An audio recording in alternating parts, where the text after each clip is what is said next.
Hello and welcome to the France 24 interview. The Chinese President Xi Jinping is on a maiden trip to Africa. Tanzania, South Africa, Congo-Brazzaville are the three stages of this very important trip. Lots of contracts being signed, lots of speeches. To try to find out what's at stake in this Chinese-African relationship, I'm joined here in the studio by Solange Guo Chatelard, who is a PhD candidate at the Institute for Political Science here in Paris. She's also a research associate with the Max Planck Institute in Germany. Thank you for being with us. The Chinese president, one of his first trips actually, before going to Europe or before going to the United States, is to Africa. What's so symbolic about this? Is it just happening because that's what's on his schedule, or is there really a strong message behind this visit? I think the main message behind his visit, first to Russia and then to the African continent, is that there is a clear geopolitical shift, or rather a shift in the center of gravity from traditional areas of cooperation, such as Western Europe and North America, to new regions with potential development. And I think that continents like Africa are at the forefront of that new strategy for China.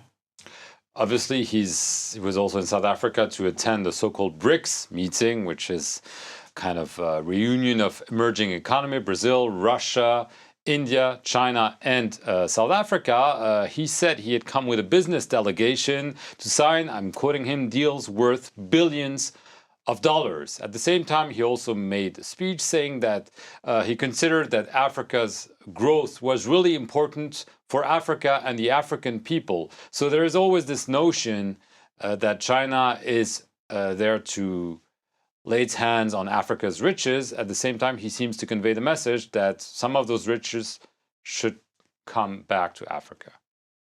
Yes, I think the message of a mutual win-win cooperation has been there right from the start, since China started to establish contacts with Africa in the middle of the 20th century. That's very much the message. Whether that's really happening on the ground, perhaps it's still too early to tell. But the intention is there. China knows that its economic interests are intimately attached to the political and economic development of the African continent. And all these different economies actually are very much mutually dependent and interdependent. And China, I think, has a very clear plan where it knows that it wants to sustain its growth rates over the next 3, 4, 5 decades. And it very much wants the African continent to be part of that project. And I think what the leaders of China are saying when they're inviting heads of states, heads of African states and finance ministers to China or elsewhere, they're very much saying, are we in this together? Are we going to build a common future? And I think China wants to play a leadership role in that new strategy. There seems to be a willingness in the announcement by Xi Jinping also to use so-called soft power by saying, you know, we'll provide tuitions to 18,000 students from Africa, train some professionals, and in addition to all the investments, the financial tools, a willingness to show that China is also there to help Africa. I mean, how deep is this message, or is it just to make nice and hide the fact that China is mostly investing in Africa's raw materials? Well, I think the real issue behind that question is the nature of Chinese diplomacy. And I think Chinese diplomacy is still very much in its infancy. And so the Foreign Office, just as generations of Chinese diplomats, are discovering what it means to establish a regular contact with different countries and how to engage with them on different levels. I think in terms of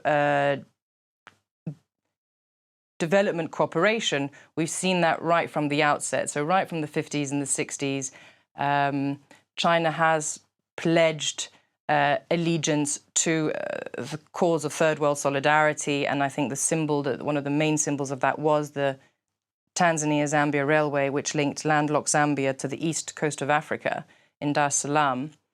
But whether that will really benefit the African continent, I think it's up to respective African governments to take that responsibility and that level of partnership into their own hands.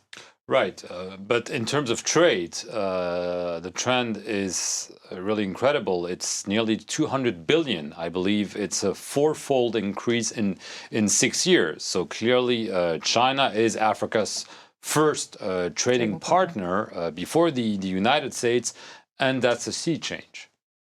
That's a very important change, but you have to also bear in mind that the rise of the Chinese economy is not the rise of a self-contained economy.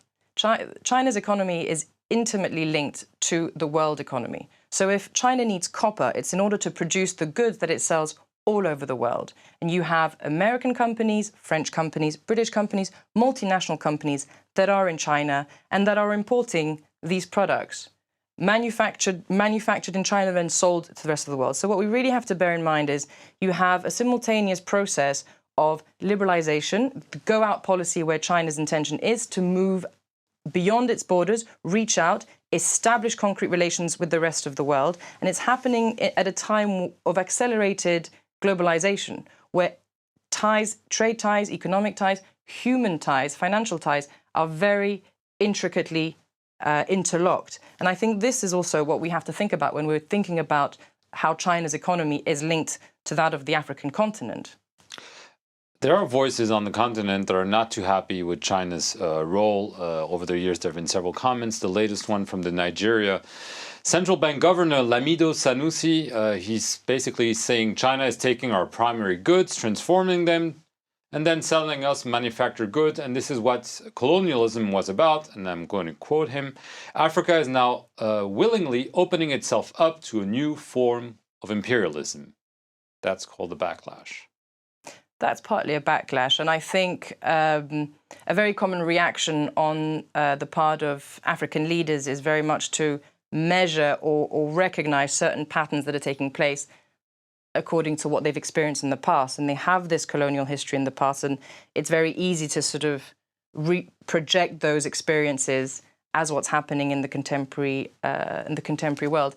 I actually think that the nature of Chinese engagement is slightly different. I think, first of all, it's not a strictly political engagement, but there's a very clear economic agenda on the part of all the different actors. So Chinese state companies, Chinese private companies, but also all of its partners who are international. China walks hand in hand with French companies, hand in hand with American companies, hand in hand with local Zambian, Ethiopian, South African companies.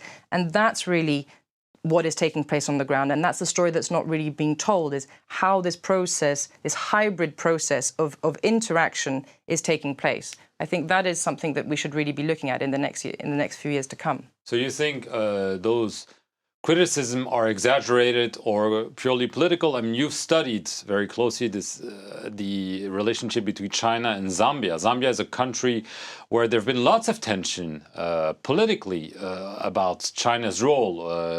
The government recently took over a Chinese-owned mine because of safety concerns. There have been violent incidents, a very brutal political campaign. I mean, how real is this? Zambia is a very interesting case because up until the 1990s, it was the exemplar of China's engagement on the African continent. And it was a very strong relationship based on principles of third world solidarity at the time. And it's evolved throughout the decade of the 90s, which was a radical period of change and restructuring, political, economic, cultural, social, moral transformation, both in China and in Zambia. And that relationship continued to evolve with the basis of cooperation shifting from one that was based on ideological principles to one rooted really in economic cooperation, with sort of slogans remaining roughly the same.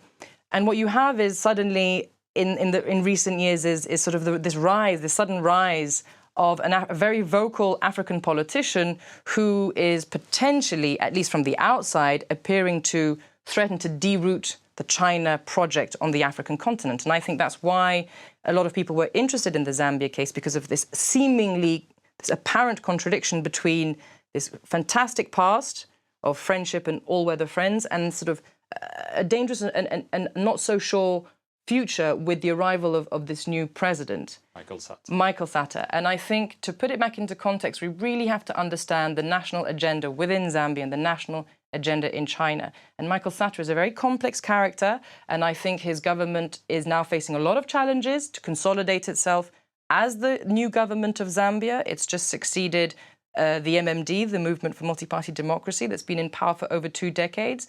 And so right now, their main challenges, I think, are to consolidate their power, consolidate their authority, put together a coherent program of development and change according to the principles that he set forth for his population, how to benefit, how to make his country or the economy grow to the benefit of the people. Have they designed a separate strategy on how to engage with China, how to handle, how to manage that relationship with China is a separate issue. And perhaps it's still too early to tell, but I think these are the questions that we should be laying forth, or at least the Zambian people should be perhaps laying forth to their governments. Okay, that's all we have time for. Thank you very much for answering our question on this very intriguing relationship that's building up between China and Africa. Thank you for watching the interview here on France 24.